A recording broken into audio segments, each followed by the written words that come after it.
Hey guys, Chef Mark here.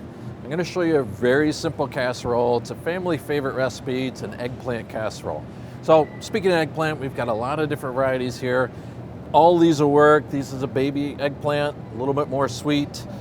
These will work, although this guy, I don't know, he looks familiar. I just can't really place him, but I don't know. So this is what we're going to use. It's an eggplant. It's really nice and firm. There's not a lot of marks on it, no bruises. It's the perfect eggplant for the job. I don't know. All right, we need a sauce for our eggplant parmesan. So a couple varieties here. I love the grandpa sauce, but today we're going with grandma's pomodoro. It's a great base sauce and it's perfect complement for eggplant parmesan. You could also embellish it with any other things you like, extra virgin olive oil, basil, meatballs. Today this is gonna be perfect for our recipe. So let's go put this thing together. This is a super easy dish to put together. I have 2 eggplants here that I've just sliced up. I'm starting out with my pomodoro sauce. We're going to use this whole jar, but we're going to divide it. So the first, I'm going to use half of this. Just spread it all around the bottom. And my dish has already been sprayed out with a little bit of pan spray there. And after we get that spread out on the bottom, we're going to lay our eggplant slices and just shingle those over the top of each other. Doesn't have to be perfect, but if we're going to serve out of this dish, you know, make it nice and lined up in a couple different rows here. All right, much like that. And then we're going to take our breadcrumbs, and over each one of these pieces, I'm going to take my seasoned breadcrumbs here, simply sprinkle it over the top. This is in place of doing that fried eggplant casserole that everybody does. So we're just going to do this and get that baked nice and crispy. We're going to take our olive oil here. It's 3 tablespoons of olive oil, and I'm just going to drizzle right over the top of that. That's going to moisten those breadcrumbs. When it bakes, it's going to get a little bit crisp. Going to keep them protected in the oven.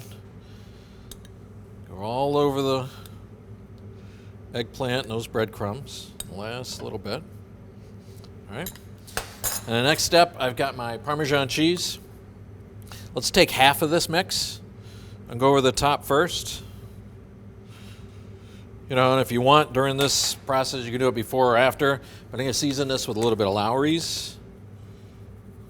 Just a little bit. And then a little cracked black pepper. And then we're going to take the rest of our jar of the pomodoro sauce. And then we're going to make a nice straight line right over the top of our eggplant. Leave some of that eggplant showing so that when you go to serve this, you can see a little bit of those edges. People can tell what's up underneath. Sometimes you even just shake the jar right out of there and get that right over the top. Nice line over the top. And then the last we're going to do with the remaining Parmesan cheese over the top of this. Last little bit. And it's super easy to put together. All we have to do it now at this point is we're going to cover it with some aluminum foil. I've got a 450-degree oven. We're going to go in there for about 40 minutes, and then we're going to top it with some mozzarella cheese. So about 40 minutes have gone by. Just be careful when you take this off. Nice and hot. We've got our eggplant baked in there. It's nice and soft. I'm going to take 1 package of our mozzarella and go right over the top of the eggplant. And we're going to go back in the oven. That same 450, but this time we're going to leave it uncovered because we're going to melt this cheese about 2 or 3 minutes or so. All right, go back in the oven. We'll be all set. All right, that's it. 2 or 3 minutes in the oven. That's all it takes to melt the cheese on this. Couldn't be simpler. Much like any other casserole, it's super easy to put together, but you know what? This one, it's darn tasty.